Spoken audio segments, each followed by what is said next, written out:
No sé qué hace un informático aquí, pero bueno, me invito.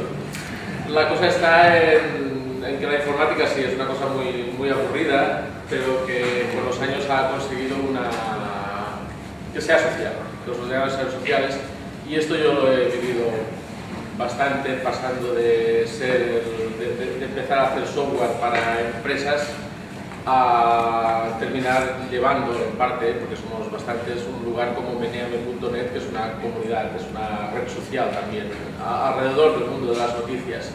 Y entre medio de todo esto, que el Meneame es software libre y que empecé haciendo programas de contabilidad y facturación, pues hay un montón de cosas que a lo mejor no sirve para algo explicarlas, no lo sé.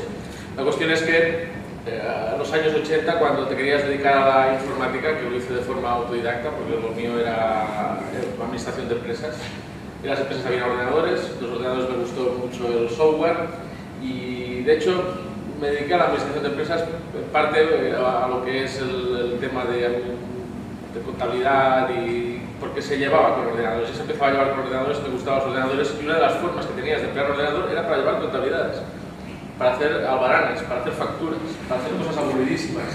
Era para eso para lo que servían, para nada más. Las pantallas todas que empecé eran de fósforo verde, luego aparecieron las de fósforo ámbar y más adelante de fósforo blanco, que no eran tan desagradables a la vista. El blanco era lo que más se parecía a lo que puede ser el Windows ahora, blanco sobre negro, ¿no? O el Windows o cualquier interfaz gráfica, Apple y demás, blanco sobre negro. Pero tuvimos que pasar por el ámbar y por el verde.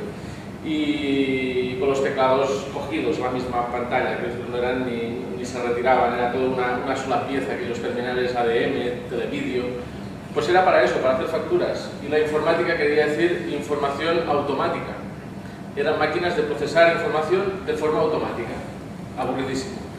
La gente cuando pasea, puede decir que pasea, y si ves escaparates puede decir que sí, que procesa precios, tallas y colores de la información, sí, pero no lo decimos esto porque es muy aburrido. Y los ordenadores pues eran máquinas aburridísimas. Y había toda la industria alrededor de la informática se dedicaba a esto, a hacer programas de facturación y de contabilidad. Había una gran industria local de pequeñas empresas, de la cual yo pasé a formar parte como programador, ya que la empresa de informática no era de informática, era de hacer rótulos. La empresa donde trabajaba tocaba los programas y los mejoraba porque me gustaba más que llevar la contabilidad, pues acabaron contratándome en la empresa de informática y todo lo aprendí a base de leer código. Aquella empresa de informática dejó todos sus programas, dejó el código de sus programas de contabilidad, de sus programas de facturación, para que los pudiera mirar cualquiera, y yo los miré, y leyendo aprendí. Dicen que hay escritores que han aprendido leyendo también, porque a programar también se puede aprender leyendo código. Dices que sí, es seco, pero eso que escribas una orden y el ordenador lo haga, no lo consigues con nadie. Los gatos que hemos visto antes, seguro que les das una orden y pasan de ti, ¿no? Pues no, los ordenadores son fieles. Escribías algo, les dabas una orden en su lenguaje que te entendieran, se la dabas bien hecha, lo hacía. Y esto a mí me gustaba. Y ahí empecé a programar y a tocar los programas y pues eso, acabé trabajando en una empresa de informática para hacer programas de contabilidad, de facturación, de almacenes, de stock y todo eso. Y recalco eso porque tiene mucha importancia en el software libre, que yo aprendí gracias a que tenía el código de los programas que empleaba. Y pude leer ese código y yo era contable, no era informático, pero me gustó. Y con los años, toda esta industria, yo estaba trabajando en una empresa que se hacían programas de facturación y de contabilidad para empresas, pues toda esta industria poco a poco se fue disolviendo. Teníamos en España pues empresas como Logic Control, Centro de Cálculo de Sabadell, que llegaban a hacer programas de facturación y de contabilidad muy grandes. Nosotros éramos más modestos, teníamos un programa más pequeño, no era un programa grande como de Logic Control ni como del Centro de Cálculo, pero los clientes que nos pedían cosas las podíamos hacer porque teníamos el código. Al tener el código, un cliente decía, quiero que haya un botón que me pregunte tal cosa en este programa porque me ahorraré tanto trabajo si puedo entrar eso en el programa. Pues nosotros lo programábamos. El programa de Logic Control del Centro de Cálculo de Sabadell, no, porque ellos se dedicaban a vender copias, y muchas copias, y no querían que los clientes les pidieran modificaciones. Querían tomar nota de las sugerencias de los clientes para sacar una nueva versión. Las sugerencias de los clientes, a ver, ¿qué interesará? De los 1000 clientes que tenemos a 800, lo hacemos, porque así les tendremos una versión nueva. En cambio nosotros no, éramos artesanos, modificábamos el código para cada cliente. Y esto coexistía, y eran empresas locales, se hicieron muchas, en Mallorca muchas.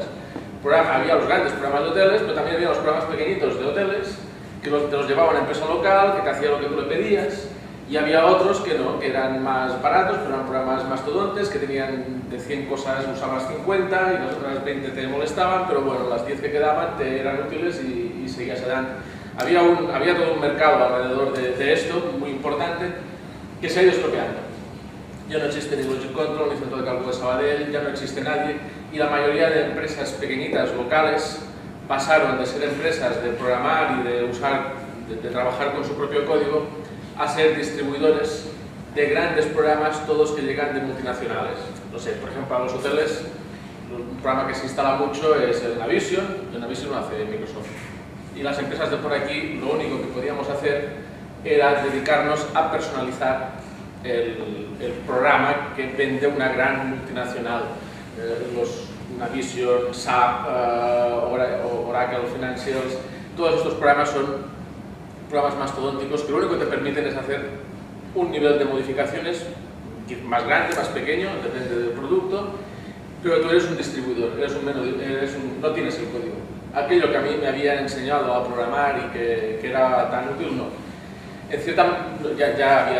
No estaba a nuestra disposición. En cierta manera yo me sentía como alguien que ha trabajado de chef en una cocina, que tiene acceso a todos los productos, que hasta incluso tiene un huerto detrás, porque está en un lugar como este fantástico que quizás hay espacio para tener un huerto detrás del restaurante, que haces lo que tú quieres, y que un día resulta que todos los restaurantes se convierten en McDonald's y que tu trabajo pasa de trabajar con las materias primas a descongelar cosas de colores que vienen en cajas y que lo más complicado que haces es la freidora, que para eso hace falta un máster, porque es peligrosa, pero es más temas de seguridad en el trabajo que no de alimentación, lo que te enseñarían en los cursos, porque lo demás está todo programado y no puedes hacer nada.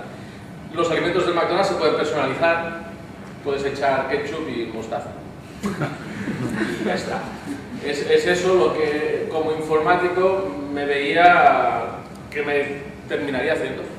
Ya no tienes el código, solo tienes la superficie, y la superficie pues le puedes poner cositas. Y claro, tienes el cliente que te pide modificaciones, y si las vas a poder hacer, pues hasta cierto punto, hasta el punto que te deje el programa. Además, gente que trabaja en esto explicaba que bueno, tú lo has hecho una modificación a un cliente, llega la nueva versión del programa tal, y las modificaciones que hiciste no son compatibles con el programa que se las tienes que volver a hacer. ¿Cómo se las cobras al cliente 2 veces? El cliente que te dirá que no, que se estaba provocando colesterol en nuestro mercado, de la misma manera que el McDonald's también lo provoca en el mundo real. Y yo ya estaba a punto de dejarlo y surgió Internet. Y Internet era una cosa nueva, era social. Se podían hacer páginas web, el código de las páginas web siempre estuvo a la vista, el HTML, el CSS, los diferentes códigos se pueden mirar, tú puedes mirar creaciones de otros, aprender cosas que habían estado prohibidas en eso que hacen que tienen los navegadores, botón derecho, mostrar código. Quizás el 90% no lo usa, pero el 10% que lo usa y lee puede aprender, y puedes aprender a hacer cosas y puedes llegar a ser bueno realmente. Y en el mundo de Internet se habló de cooperación, sirvió para que el software libre progresara, para que el software libre, que es software hecho entre muchos. Pero claro, Microsoft te quiere cobrar mucho por sus programas, porque ellos dicen que tienen miles de informáticos trabajando que son muy buenos, que ganan miles de dólares al año, muchos miles. Ser informático de Microsoft puede ganar mucho dinero trabajando ahí. Y claro, ellos han de vender muy caros sus programas por eso. Y claro, no se pueden hacer copias, no se puede examinar el código para que no haya sus secretos, no se puede hacer nada. Y ellos justifican su trabajo diciendo eso, que es que yo no puedo explicar lo que hacen estos miles de programadores que cuestan tantos millones de dólares. Y quizás tienen razón, pero es que las cosas se pueden hacer de otra manera. Y el mundo del software libre a través de Internet, Internet es un mundo de conversaciones y como tal nos pusimos a conversar. Y a explicar y a pasarnos código, intercambiar código, y tú lo mejoras y tú también, y entre todos